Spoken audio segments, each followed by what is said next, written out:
di kuliah Apoteker Anton. Kali ini di video ini kita akan membahas bagian keempat dari pertemuan di minggu kedua mata kuliah farmakoepidemiologi di Fakultas Farmasi Universitas Jember. Secara khusus video ini akan membahas tentang prinsip-prinsip dasar clinical epidemiology yang digunakan dalam penelitian farmakoepidemiologi. Apa saja prinsip-prinsip dasar tersebut? Nah, ini terkait dengan metode penelitian. Jadi di sini akan sedikit dibahas, sedikit disinggung, jadi agak beririsan dengan mata kuliah metodologi penelitian yang di dalamnya ada topik tentang metodologi penelitian klinis, begitu. Agar Anda bisa lebih mahasiswa diharapkan bisa lebih mengerti sambungannya antara metodologi penelitian klinis dengan farmakoepidemiologi atau epidemiologi juga dan epidemiologi. Baik, epidemiologi kalau dilihat dari definisi seperti yang sudah disinggung di video pertama adalah ilmu yang mempelajari tentang penyakit yang dilihat dari distribusi dan determinannya. Determinan itu ada social determinants, biological determinants, kemudian macam-macam gitu ya. Nah, di dalam determinants itu ada faktor-faktor risiko. Faktor risiko. Di determinan itu adalah kumpulan dari faktor risiko yang lebih besar. Jadi kita epidemiologi mengkaji penyakit dari sudut pandang distribusi penyakit dan juga determinannya pada populasi. Yang dimaksud tentunya populasi manusia yang kita bahas di sini maka kita bisa sebut juga sebagai clinical epidemiology. Kalau misalnya populasinya adalah hewan, maka disebut sebagai veterinary epidemiology, misalnya penyakit pada hewan misalnya. Nah, yang dibahas penyakitnya apa saja, macam-macam kalau dikelompokkan mungkin secara kasar ada 3 macam, misalnya infectious, penyakit menular atau yang disebut dengan communicable diseases yang merupakan penyakit infeksi yang bisa menular gitu tapi belum tentu penyakit infeksi itu menular gitu karena bisa jadi nggak menular antara satu dengan yang lain tanpa melalui mode tertentu. Oke, kemudian bisa juga chronic disease, penyakit kronis, atau kadang juga dikenal degeneratif dan juga injury, luka-luka. Jadi jangan heran kalau epidemiologi itu juga mempelajari tentang misalnya kepatuhan penggunaan seat belt sabuk pengaman dibandingkan dengan dihubungkan dengan kejadian kecelakaan, misalnya penggunaan helm dan sebagainya.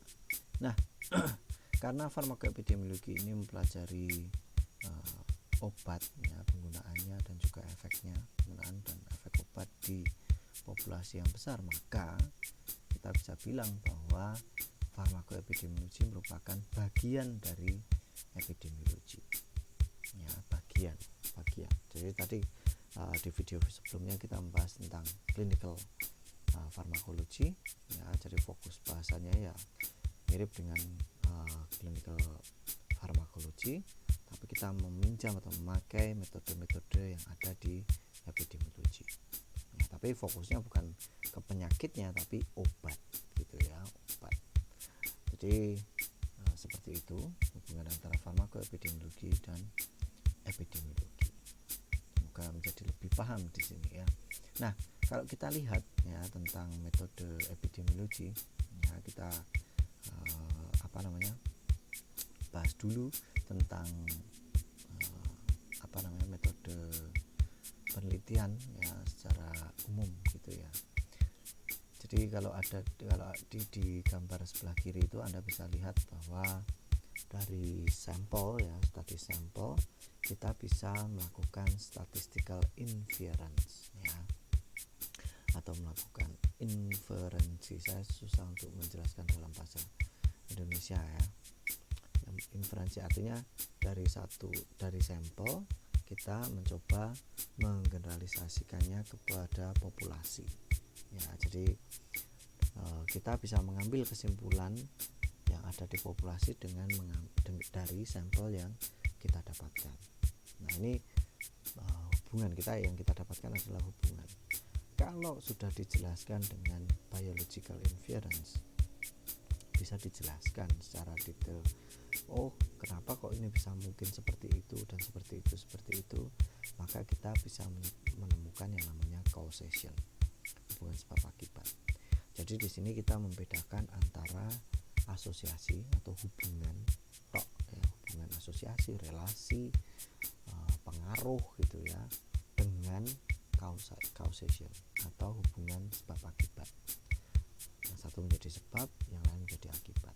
Jelas mana yang sebab, mana yang akibat. Kalau asosiasi, hubungan itu masih belum jelas mana yang menjadi sebab, mana yang menjadi akibat. Meskipun sebenarnya bisa dilogika, tapi membutuhkan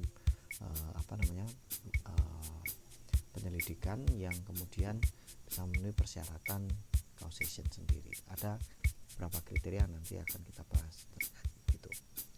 Jadi di tahap awal tentang studi sampel, jadi ketika menggunakan sampel berarti ya sampelnya bisa macam-macam gitu ya, dan ada berbagai macam metode untuk bagaimana memilih sampel.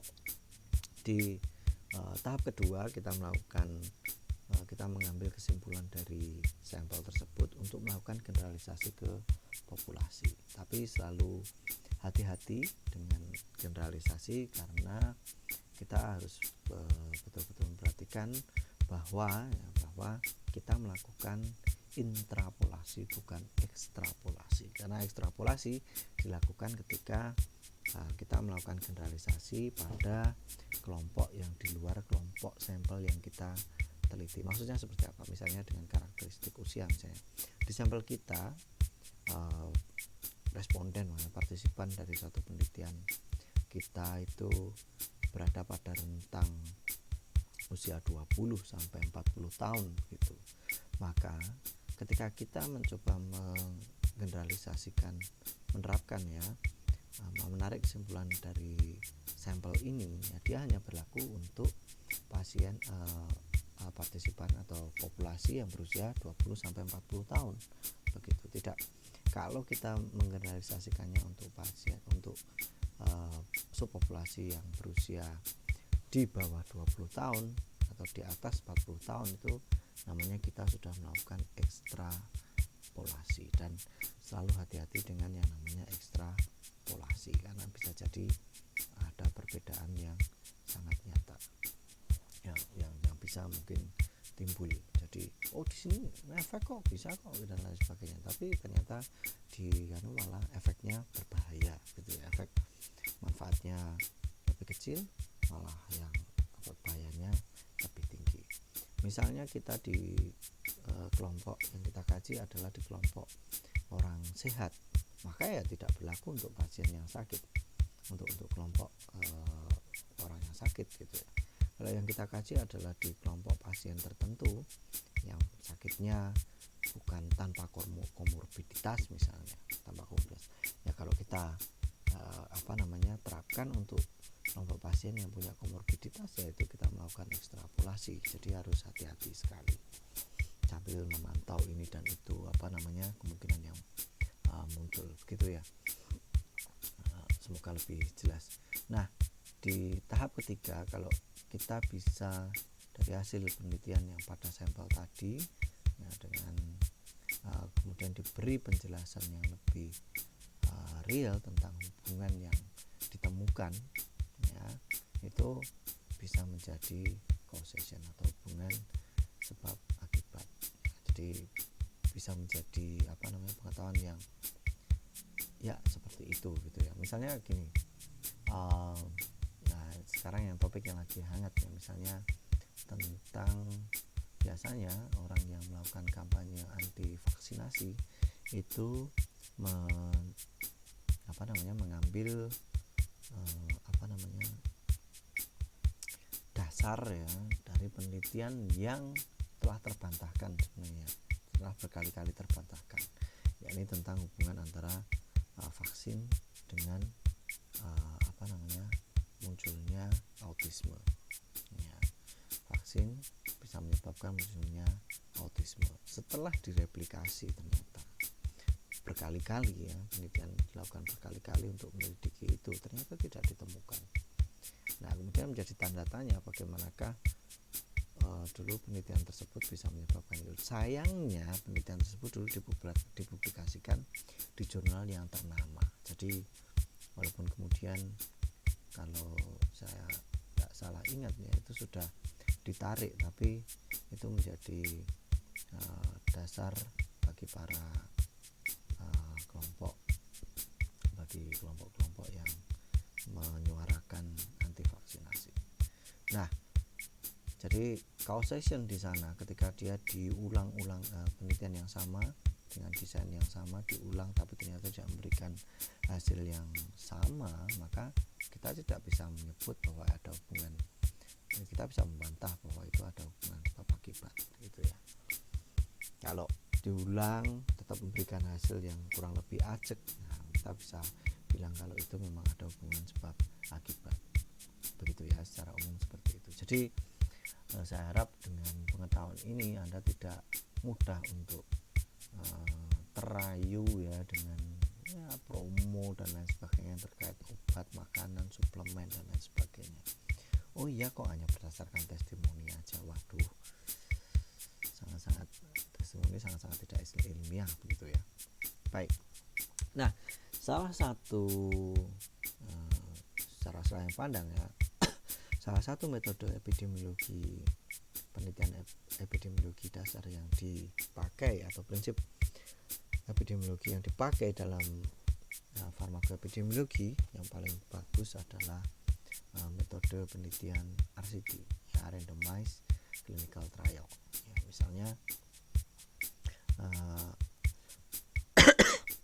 misalnya saya dengan randomized clinical trial sebagai gambaran, Anda bisa menyimak video saya di metodologi penelitian klinis, misalnya tentang efikasi dari enalapril ya. Kalau RCT itu efek yang dikaji itu yang muncul, efek baik yang muncul itu diistilahkan dengan efikasi ya. Nah, khasiatnya itu diistilahkan dengan efikasi, bukan effectiveness ya, efikasi. Nah, misalnya RCT tentang yang mempelajari tentang efek enalapril terhadap penurunan tekanan darah ya, misalnya salah satu contoh seperti itu. Nah, di sini ada diagram ya. Misalnya kita punya kelompok pasien,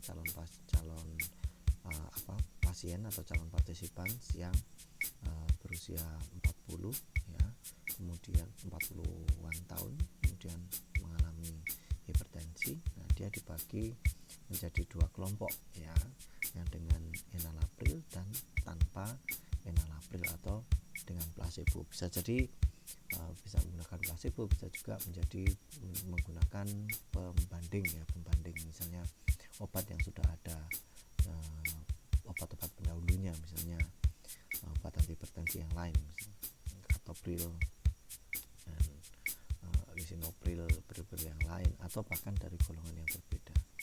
Nah, dari kelompok yang sudah di screening, sudah mau jadi partisipan, waktu mengelompokkan ini kita melakukan randomisasi, jadi di random, dan di awal pasti dibandingkan apakah dua kelompok ini berbeda secara bermakna atau tidak dari parameter-parameter yang ingin dikontrol ya, yang ingin dilihat. Jadi kalau harusnya mereka tidak berbeda bermakna gitu ya, terutama di outcome tekanan darah atau di baseline.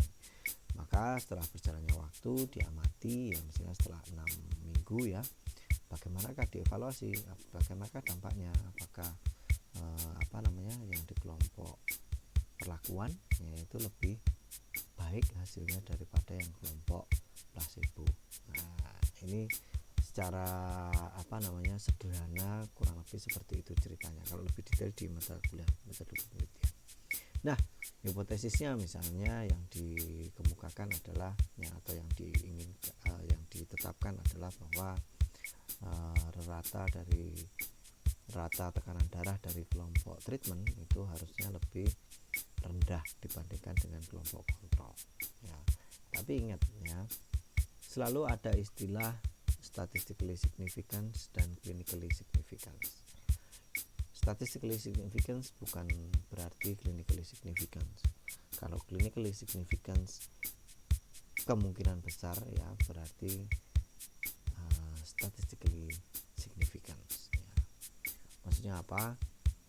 Bisa jadi memang kalau hipotesisnya bahwa kelompok perlakuan akan memiliki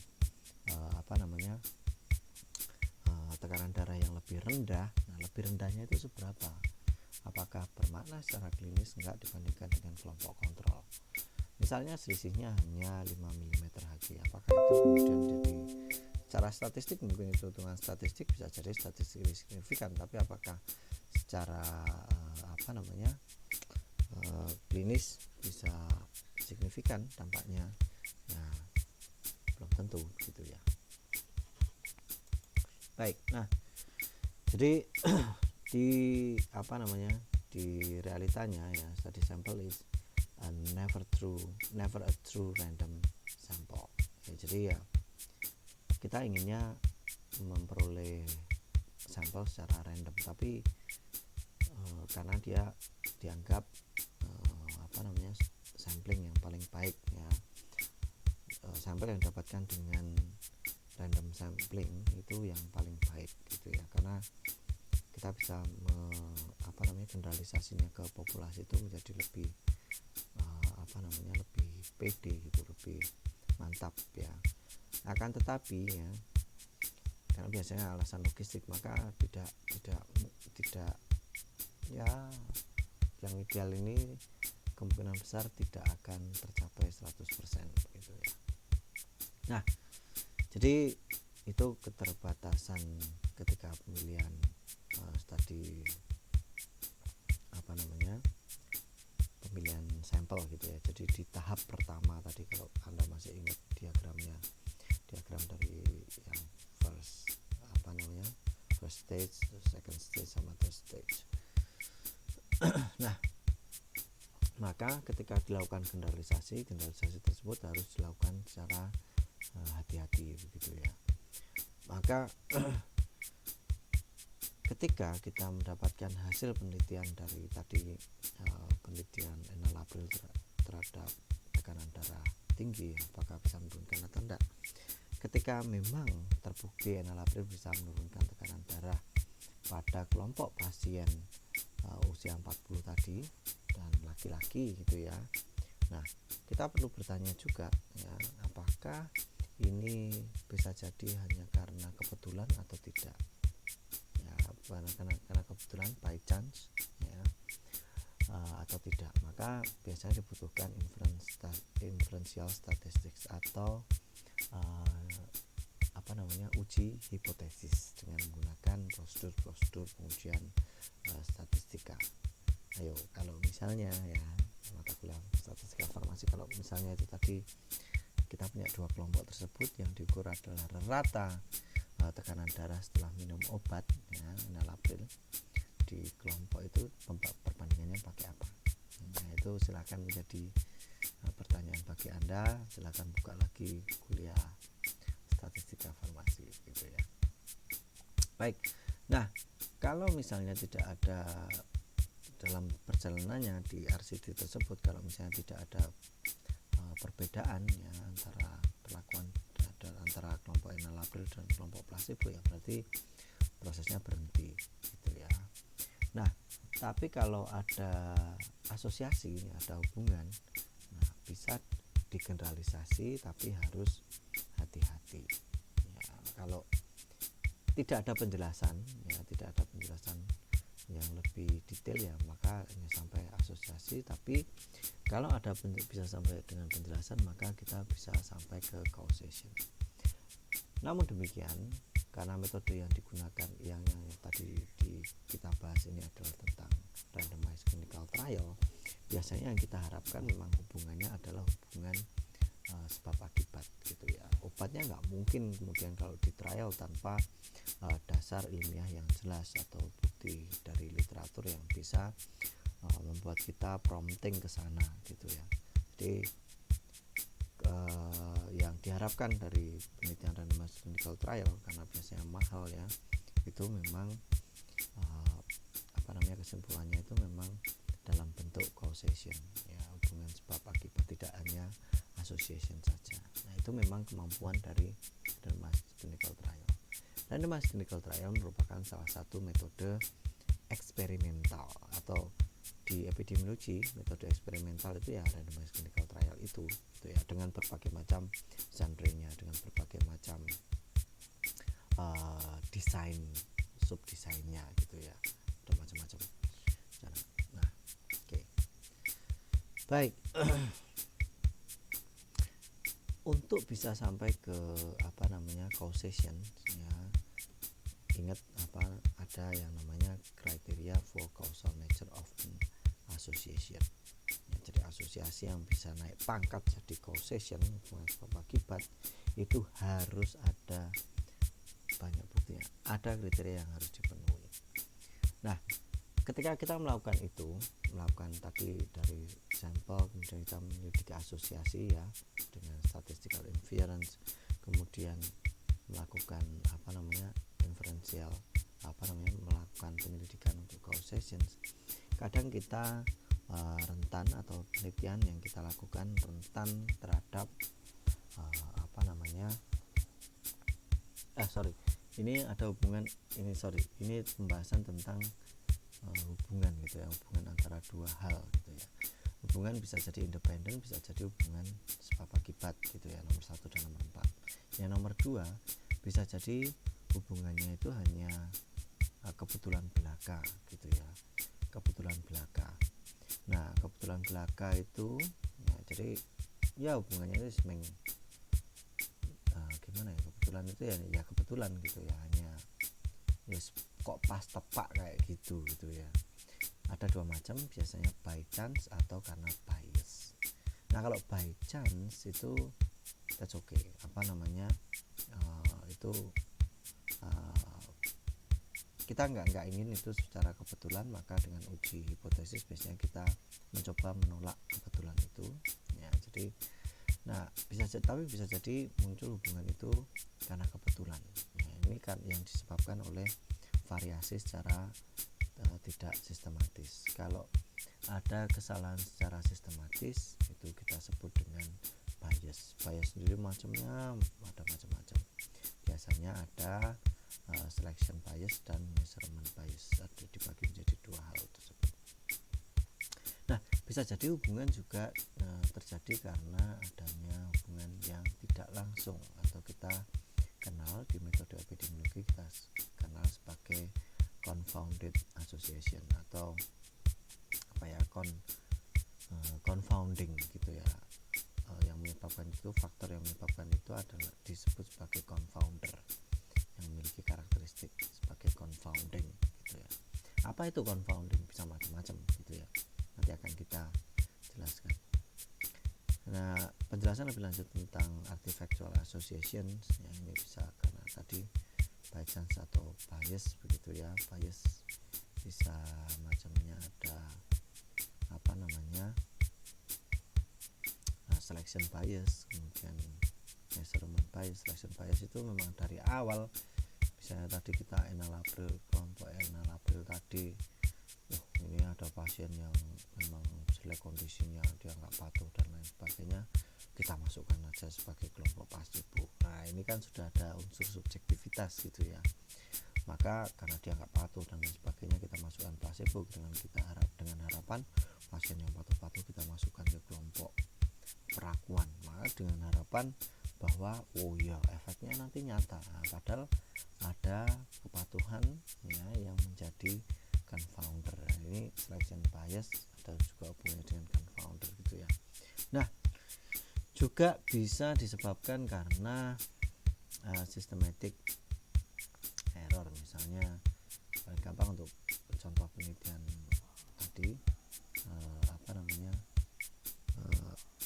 contoh penelitian Aristoteles tadi enalapril dan blood pressure. Misalnya kalau alat ukurnya itu sudah keliru untuk memantau blood pressure, itu memang sudah tidak terkalibrasi, tidak bagus gitu ya, dan itu digunakan berulang-ulang, itu namanya systematic bias. Nah, yang menarik ini ada tadi istilah confounding ya. Anda kemungkinan bakal menjumpai istilah-istilah ini di literatur epidemiologi, clinical pharmacology, dan juga farmakoepidemiologi sendiri. Confounder ya, itu gampangannya kalau ini ada sesuatu yang bisa menjadi sebab, ini akibat. Nah, confounder itu bisa berhubungan dengan sebab, bisa berhubungan dengan akibat, dan seakan-akan nampak kalau confounder ini memiliki hubungan sebab akibat sendiri dengan akibat gitu ya. Memiliki hubungan confounder seakan-akan memiliki asosiasi yang kuat, bisa jadi bahkan kelihatan hubungan sebab akibat. Paling gampang ini ada contoh klasik gitu ya, misalnya antara kanker paru, kemudian ada yellow fingertips dan perokok. Yellow fingertips ada hubungannya dengan smoking ya, dan juga bisa diamati pada pasien dengan lung cancer ya. Tapi yellow fingertips ini disebabkan oleh smoking. Yang menyebabkan lung cancernya adalah smoking, bukan yellow fingertips yang bisa menjadi lung cancer. Lung cancer, coffee, smoking, itu yang menjadi confounder adalah coffee-nya. Bisa jadi mereka yang smokers atau perokok paling cocok kalau minum kopi ya, maka ada hubungan yang kuat antara kebiasaan merokok dengan kebiasaan minum kopi. Nah, dan ketika pada pasien lung cancer itu diamati ada kebiasaan minum kopi, belum tentu ini ada hubungan sebab akibat dengan lung cancer. Lebih tepat kalau hubungan sebab akibatnya adalah ini yang namanya tadi biological inference. Harus ada penjelasan logis bagaimana hubungan antara satu faktor dengan faktor yang lainnya untuk kita buat menjadi hubungan sebab akibat yang nggak bisa dipahami ya. Jadi nggak asal ini datanya kayak gini ini berarti ini nggak hanya sekedar itu ya, harus make sense juga. Nah, ada beberapa error yang bisa didapatkan dari suatu penelitian ya, atau yang harus diwaspadai dalam menggunakan desain penelitian. Ada random error, bias, dan confounding yang tadi sudah saya singgung begitu ya. Nah, untuk mengontrol confounding kita bisa menggunakan random allocation, makanya randomized clinical trial itu ada random allocation. Kemudian subject selection harus dengan bisa ada kriteria eksklusi, jadi nggak cuma inklusi tapi ada terapan eksklusi biar yang kita kasih adalah kelompok yang subjek atau sampel yang homogen gitu ya. Bisa juga dengan matching ya, kemudian analisis data bisa dengan stratifikasi ya, atau dengan modeling matematis. Ini untuk menghindari adanya confounding. Jadi sekarang kalau kita bayangkan sebenarnya kaitannya dengan obatnya dalam penelitian randomized clinical trial yang biasanya dia digunakan dalam uji klinik fase 2 dan 3 begitu ya. Nah, ini kan sangat ketat sekali gitu ya, sangat ideal sekali agar kita bisa menemukan hubungan sebab akibat ya.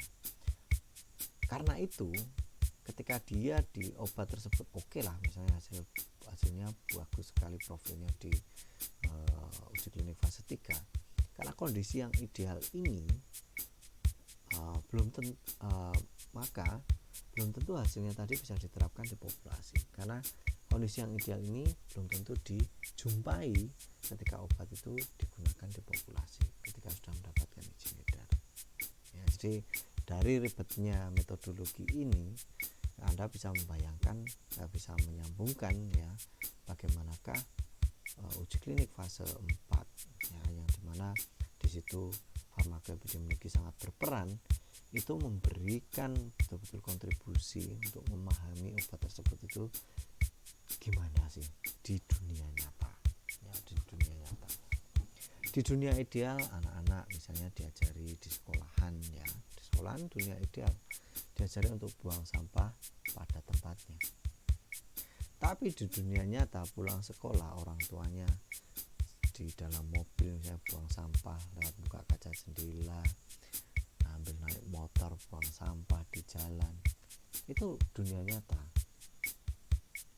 Jadi ada perbedaan ya. Jadi anggap saja seperti itu, di sekolah yang ideal, di dunia nyata berbeda.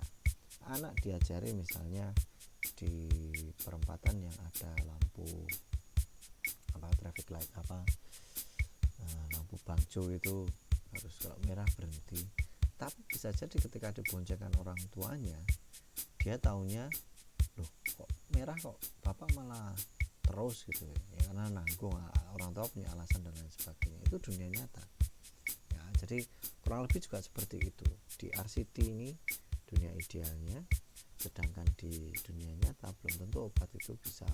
Makanya tadi disinggung ya, sangat penting untuk betul-betul Anda pahami ya kontribusi farmakoepidemiologi. Bisa jadi ada overdosis ya, bisa jadi dia digunakan untuk penyakit yang ada komorbidnya dan lain sebagainya, kondisi yang ada komorbid. Baik, nah kalau ini ada selanjutnya ada kriteria-kriteria hubungan sebab akibat ya, bisa ada coherence, konsistensi, time sequence. Nah ini time sequence ini sangat